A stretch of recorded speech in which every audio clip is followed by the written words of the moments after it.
You all can hear me. I will start on the chapter on occupational health. Okay, so it is a long chapter, so we will not do the entire thing today. We will just do a part of the occupational health today. Okay.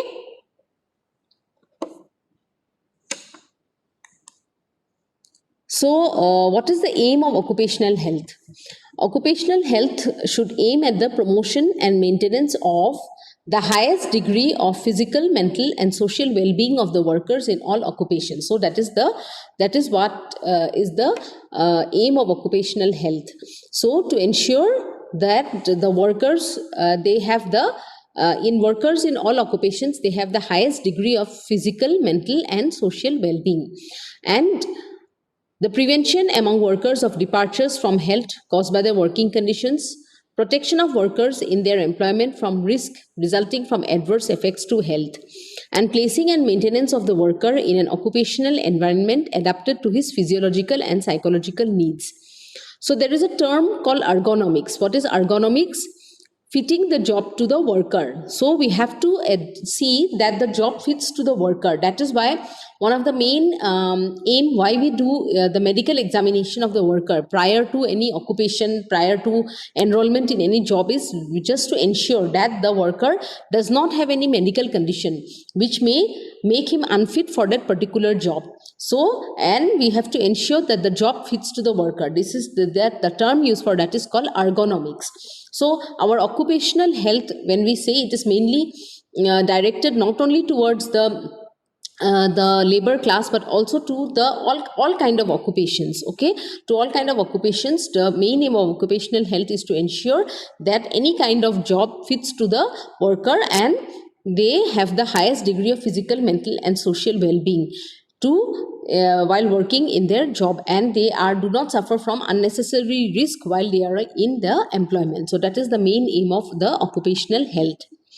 So what is the occupational environment? So the environment, it is a sum total of the external influences, okay, which prevail at the place of work and which have a bearing on the health of the working population.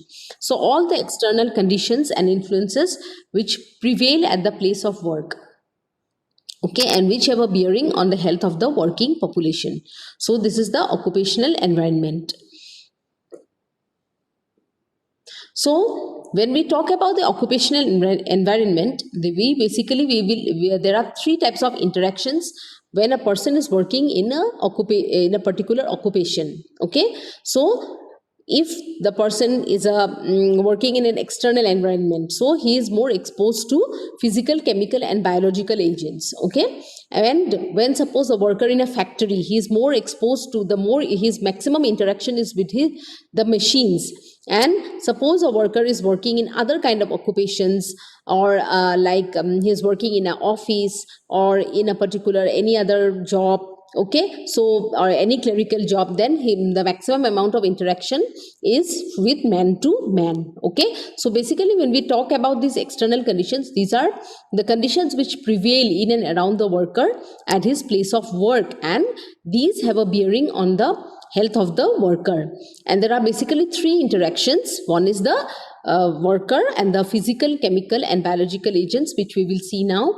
The worker, the interaction of the worker with the machines which he is surrounded with, and also with man and man. It is not only that a person is only involved with only physical, chemical. When he is working suppose a farmer, he is also interacting with the machine when he is using various kind of agricultural machines, isn't it? And also he has external interaction with other people. So all these interactions are also what we can say they are interconnected with each other. Okay, it is not that when a person is working in an external environment, he is only exposed to physical and biochemical or biological agents, but he is exposed to different kinds of you can say agents, in not only the other human beings, even with machines, all the other different kinds of agents. Okay, similarly when a person is working, suppose a health worker, he is not only exposed to the machines in and around him, he is also exposed to biological agents, especially now with the onset of the COVID-19, isn't it?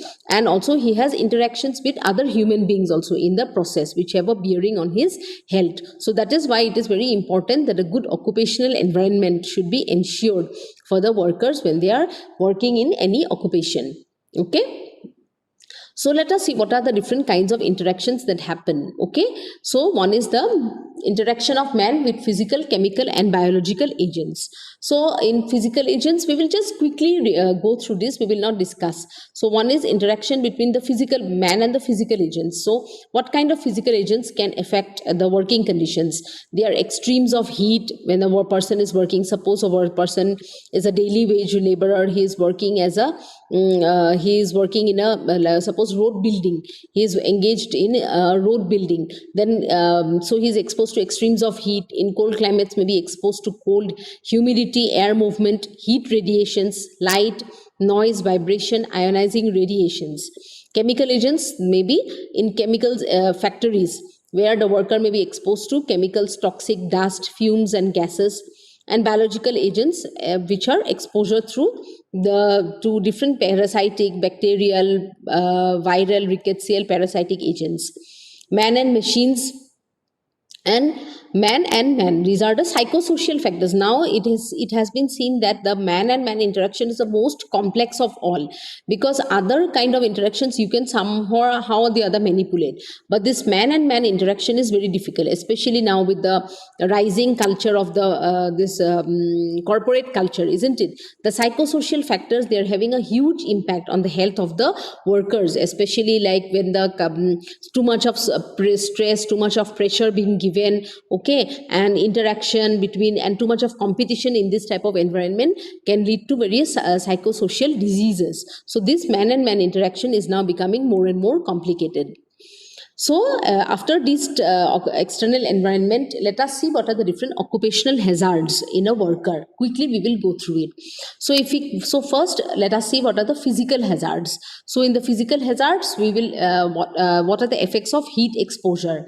So, in the effects of heat exposure, the worker may have burns, heat exhaustion, heat stroke, heat cramps. And in the indirect effects, there may be, because of the direct because of the effect of heat, what will happen, he may have decreased efficiency, fatigue is increased, enhanced chances of accidents, especially in the factories. Effects of cold, the workers may be having chilblains. What are chilblains? These are some ulcers due to when there is extremes of cold, there is lesser amount of blood flow to the peripheries or to the extremities, which causes ulcers. Then there may be frostbite, immersion foot. Okay, so extremes of cold may lead to working in extreme of cold condition may lead to these conditions. Effects of light. So in what happens in light, like welding industry, welding factories, when we see, they are exposed to sudden amount of high radiation, high amount of light radiation, isn't it? Light. So this causes eye strain, headache, eye pain, mostly eye problems, lacrimation, congestion around the cornea, and eye fatigue. In minors, there can be minors nystagmus. Then effects of noise, we have already learned about this in noise pollution. So there may be extremes of noise may cause permanent or temporary hearing loss, and the other effects may be nervousness, fatigue, interference with communication. Okay, effects of vibration may lead to joint pains, bone pains. Okay. Then ultraviolet radiation. So these may effects of ultraviolet radiation seen in arc welding, leading to intense so eye problems like conjunctivitis and keratitis. This is called as welder's flash. Okay. Then ionizing radiation. Ultraviolet radiation can cause eye problems. Ionizing radiations, like suppose those working with this ionizing radiation, mostly in like suppose our workers who are working in the radiology department, exposed to constant exposure to x-rays, isn't it? And they're exposed to radioactive isotopes, isn't it? So this may have a long-term hazardous effect. So there may be genetic changes. In the long run, there may be malformations, cancers, leukemias, ulcerations. Okay. And that's why this is the ionizing radiation effect is very deadly. So the International Commission of Radiological Protection has set the maximum permissible limit of exposure at 5 rem per year to the whole body. So they have given a limit for the exposure. So it should not exceed 5 rem per year. The rem is a unit of measurement of radiation. So it should not be 5 rem per year. And they nowadays they have some badges also to measure the amount of radiation, and also some lead aprons are there which minimizes the percolation of the ionizing radiation into the body. So various protective measures and gears are also being given to the workers who are exposed to ionizing radiations. Chemical hazards, several chemical hazards may be there. So local actions, it may be like it may cause skin problems, inhalation may cause your lung problems mainly, isn't it? Then ingestion may cause your other stomach problems, intestinal tract problems. Okay, so we will not go into details about the chemical. Then psychosocial hazards, psychological hazards, like suppose the working environment is very bad, the person is under constant pressure, he is not having a good relationship with his workers. So what will happen in due course of time? This will lead to behavioral changes. Firstly, the mental changes will be there, hostility will be there in the person, aggressiveness, there may be anxiety, depression, tardiness, alcoholism, drug abuse, sickness, absenteeism. Okay, so he will chronically try to remain absent from his workplace, and then slowly it will affect his health also. The mental problems in due course of time, it will affect the health, the general health, which is called the psychosomatic ill health, psychosomatic problems. So he will have fatigue, it will manifest in the form of head pain, pain in shoulders, neck and back. He may have increased a tendency to have peptic ulcerations, hypertension, heart diseases, okay, and cardiovascular problems, rapid aging. So this will lead to psychosomatic aging. So quickly, let us, so after seeing these different kinds of exposure, let us discuss about the different occupational diseases, which are very, very important to us, to all of us to know. So this table is very important about the different occupational diseases. So number one, what are the diseases due to physical agents? So we have already discussed the physical agents. They are extremes of vibration, cold, heat.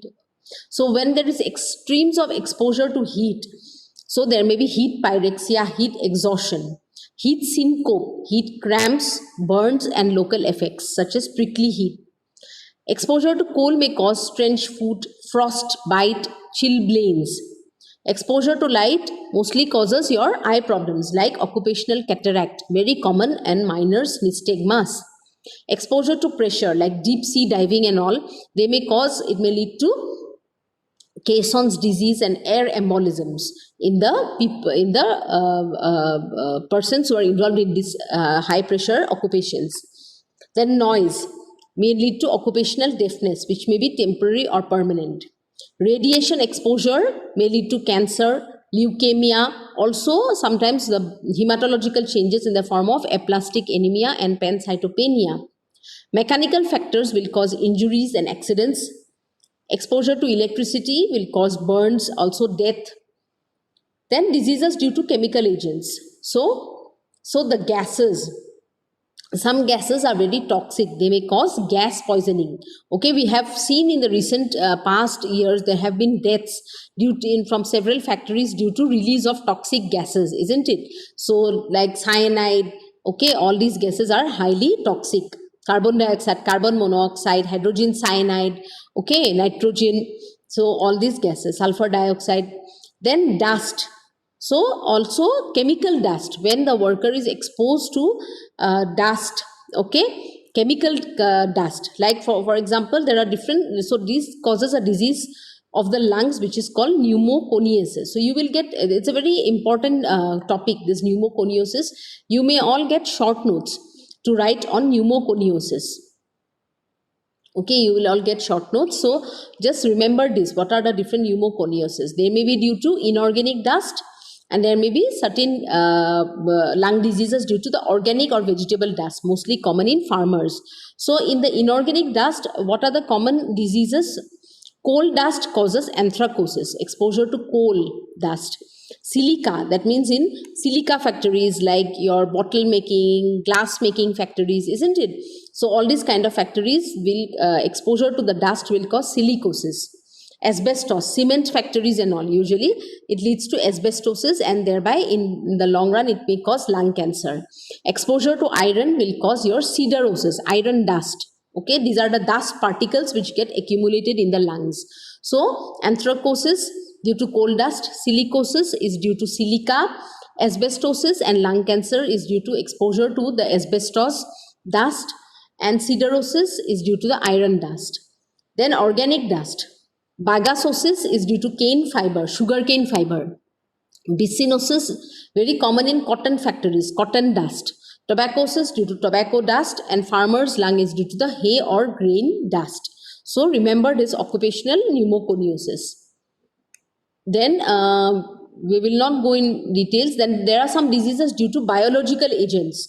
So biological agents, when you're exposed, the workers are exposed, it may lead to different kinds of diseases. Like some of the diseases to name are brucellosis, leptospirosis, anthrax. These are mainly from animals. Suppose in a leather factory, leather industry, or slaughter industry, those workers are highly exposed to the diseases which come from animals, the zoonotic diseases, isn't it? So they are more prone to get the biological they are more prone to get the zoonotic diseases from exposure to biological agents. So they may get brucellosis, leptospirosis, anthrax, okay, actinomycosis, hyaditosis, psittacosis, tetanus, encephalitis, and fungal infections.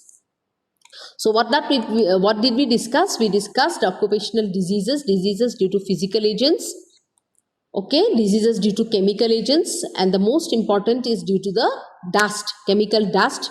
There are two types of chemical dust, inorganic and organic. We will discuss this in details now. And then diseases due to biological agents. Then we have occupational cancers. The most common occupational cancer are the cancer of the skin, lungs, and the bladder. Remember that these are the most common occupational cancers. Then skin diseases, which are also called occupational dermatosis, are common, and diseases of psychological origin. I have already told you about this. Now let us quickly discuss about this pneumoconiosis.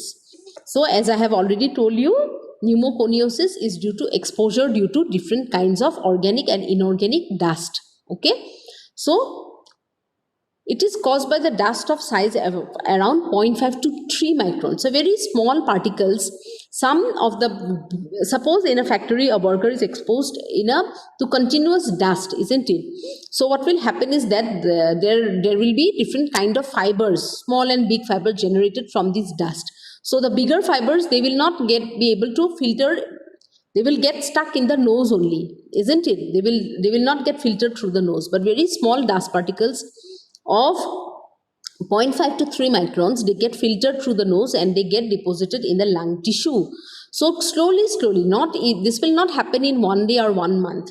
In a period of 3 years, 5 years, 6 years, as these dust are insoluble dust, they keep on getting deposited, and slowly it will cause some irreversible damage to the lung, which is called the fibrosis. That is why pneumoconiosis is so important. Why? Because once it starts developing, a person starts developing the disease, it is not curable, it is a irreversible phenomenon. Okay, so it causes permanent fibrosis of the lung. So what are the important dust diseases? I have already discussed in the table. One is silicosis. So silicosis is due to the inhalation of dust containing silica or silicon dioxide, isn't it? So where is it common? It occurs in industries such as mining. Okay, any kind of mining industries, coal, gold, silver, lead, zinc, manganese, pottery and ceramic industry, sand blasting, okay, where there is exposed to this silica dust. So incidence of silicosis depends upon the chemical composition. So now again, the level of exposure, the symptoms, everything is dependent on the chemical composition of the dust, the size of the particles, the duration of exposure, and also individual susceptibility. So all these will depend the progression of the disease. The incubation period, I have told you, it is very long. It varies from a few months to 6 years around. So pathologically, you will see that there is dense nodular fibrosis. So if you take a specimen and examine, there will be dense fibrosis of the lung tissue. And as a result of which, what are the signs and symptoms the person will have? He will start having a cough. Then there will be dyspnea, okay, inability to breathe on exertion, and slowly there will be chest pain, and slowly it will be very difficult for the person to breathe properly. And an X-ray, it gives a snowstorm appearance. And there is a term which is called silicotuberculosis, which means that those people having silicosis are more prone to tuberculosis. Okay, so silicotuberculosis, so the immunity of the lung is compromised and hence they get more prone to tuberculosis. So there is a term which is called silicotuberculosis, and it's a the lungs are more prone to get infected with the TB. So there is no effective treatment, as I have said. So see, this is a snowstorm appearance of silicosis. This is the chest X-ray of a person having silicosis. So so there is dense nodular fibrosis and like a snowstorm appearance is there. Okay, so all throughout the lungs is affected, mostly in the upper part of the lung. Then coming to anthracosis. So anthracosis is due to exposure to coal dust, isn't it? It's caused by exposure to coal dust. So what will happen if the disease progresses to two phases? One is simple pneumoconiosis and then slowly progresses to progressive massive fibrosis. Okay. In simple pneumoconiosis, there is little ventilatory impairment, and slowly, when it progresses, it may lead to respiratory disability and leading to premature death.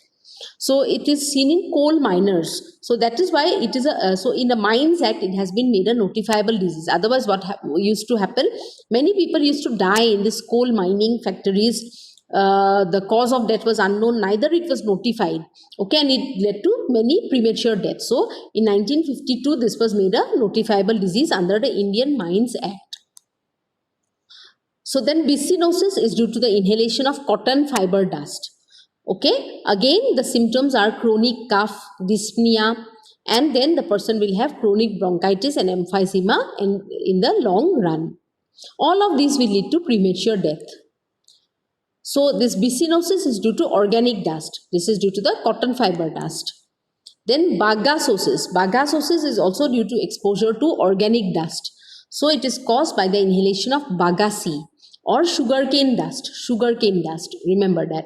And basically the causative agent is a fungi. It is caused by a fungus actually. The sugarcane dust, when it is dried, there is growth of a fungus, which is called Thermoactinomyces sakari. It is a thermophilic actinomycete. Okay, so it causes the same signs and symptoms, but it is a fungal kind of infection. So the symptoms here are breathlessness, cough, hemoptysis is very common because of its fungal nature, and fever will be there because it is biological agent. Then it causes acute diffuse bronchiolitis. Okay, the bronchioles will get inflamed. Okay, and this leads to pulmonary impairment. Okay, and fibrosis, emphysema, bronchiectasis. Ultimately, everything will end up in the emphysema, bronchiectasis, and fibrosis of the lung tissue.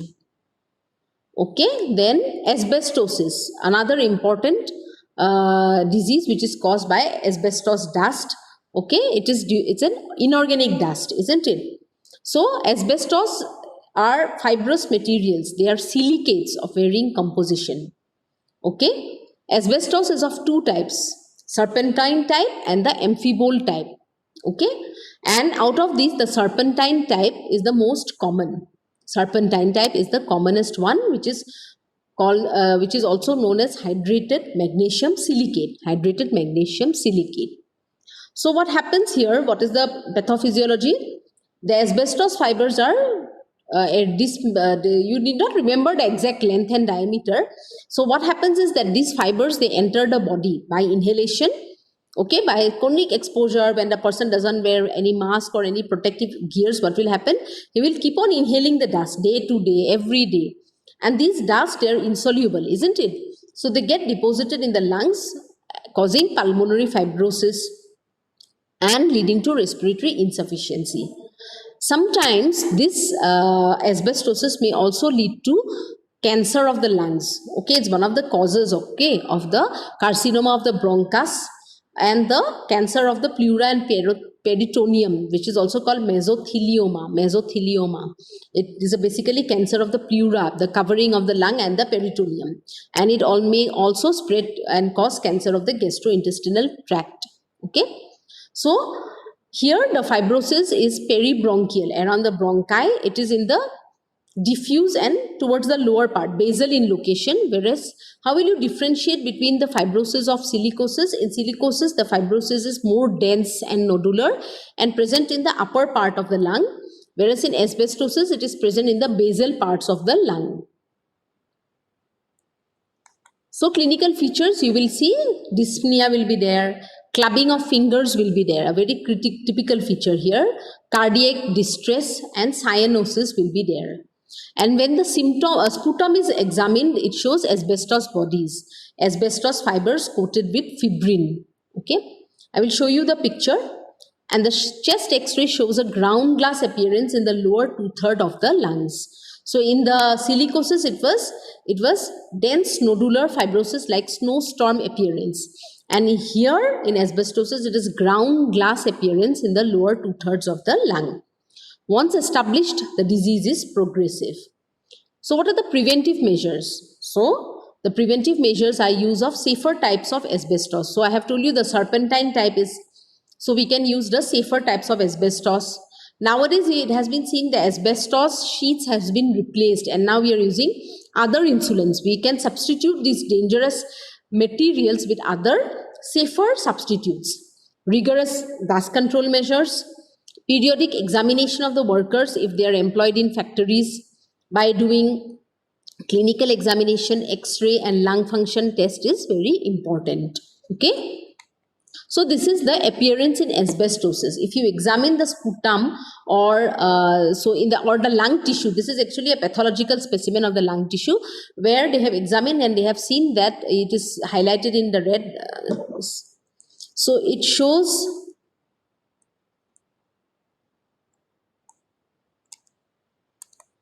that it has become, see the fibers are there. You can see black kind of long fibers. These are asbestos fibers. And here it is kind of a ground glass in appearance, the X-ray finding. So this is a typical appearance in asbestosis. Then farmer's lung, okay. So these are to farmer's lung and bagasosis. Also is these are due to organic, you can say organic dust. Okay, so farmer's lung is also due to the inhalation of grain dust or hay dust. Okay, so what happened again here, this is also caused by fungi. In grain dust or hay dust with high moisture content and where the temperature, that means where there is humidity and temperature is high, what happens, there is growth of the fungi which is called Micropolyspora fimi, and this causes the farmer's lung. So the same phenomenon is there. Everything, the symptom is same. So they are grouped together as pneumoconiosis. So it is characterized by general and respiratory symptoms and signs. The repeated attacks causes pulmonary fibrosis, pulmonary damage and cor pulmonale. Okay. So this is about the pneumoconiosis. So, and there are some measures for the Bagasi. So dust control measures should be applied. Personal protective measures, medical control by initial medical examination. So those workers who are already having some kind of fibrosis of the lung or having TB of the lung, they should not be employed in this kind of chemical factories. And for Bagasi, so this bagasosis, we can keep the moisture content above 20% and we can use some chemicals to keep the fungal dust in control by spraying 2% propionic acid. Okay, so these are the various protective measures that we can use to protect our workers from the dust due to of pneumoconiosis. So this pneumoconiosis, you try to read it today, and also about the different occupational diseases. So pneumoconiosis, so we will basically they are due to we have discussed about silicosis, we have discussed the anthracosis due to coal dust, bicinnosis due to cotton fiber dust, bagasosis due to sugarcane dust, asbestosis due to the asbestos dust, and farmer's lung due to hay or grain dust. Okay, then occupational cancers. I'll stop here for today with the occupational cancers. So there are 4 main occupational cancers among workers. One is skin cancer. Okay, so this was a landmark when Percival Pott was a person who was the first person to draw attention to cancer of the scrotum in chimney sweepers in 1775. It was early that time. It was seen that no, to clean up the chimneys, you must have read in the novel by Charles Dickens, no, in the novel that this. Small boys, they were sent up to the chimneys to clean the chimneys. So it was seen that there was a high incidence of scrotal cancers, cancer of the scrotum in this. Later on it was found that these boys, they had developed cancer of the scrotum, so it was very high. So it is, so basically the cancer is this is a skin cancer which is caused by coal tar, okay, the x-rays, certain oils and dyes. And it has been seen that most of the cancers in origin, the skin cancers, out of all the skin cancers, 75% are occupational cancers when exposure to some occupations like gas workers, coke oven workers, tar distillers, okay, oil refiners. So those persons who are working on the road, when they are working with the tar is a very dangerous chemical. It may lead to skin cancer. And they are also, we have never seen them using any protective equipments, isn't it? Dye stuff, those workers who are working with dyes, road makers, I have already mentioned. So then lung cancer is another most common occupational cancer.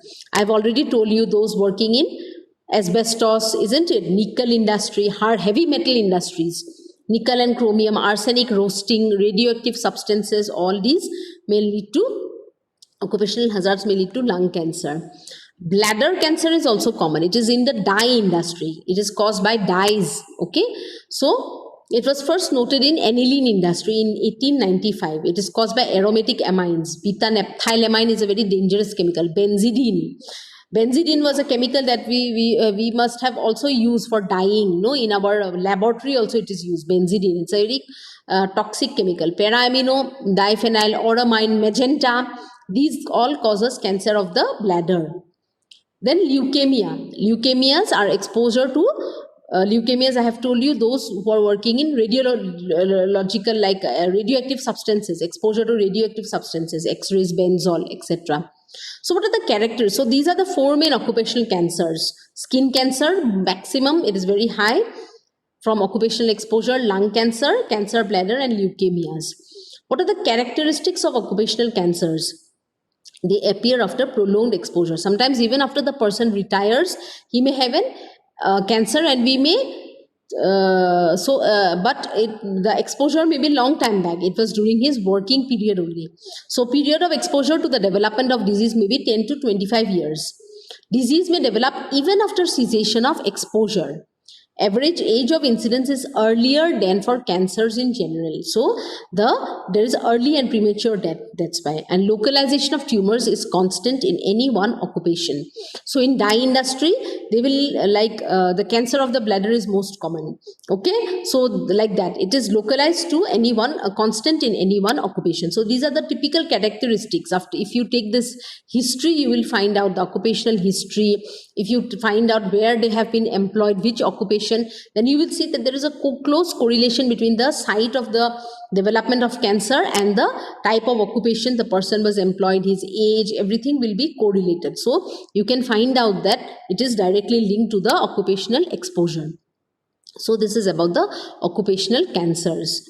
So we will not go into details about that, all these things. In our next class, we will discuss about the Employees State Insurance Act, okay, and the Factories Act of 1948. This also comes as short notes.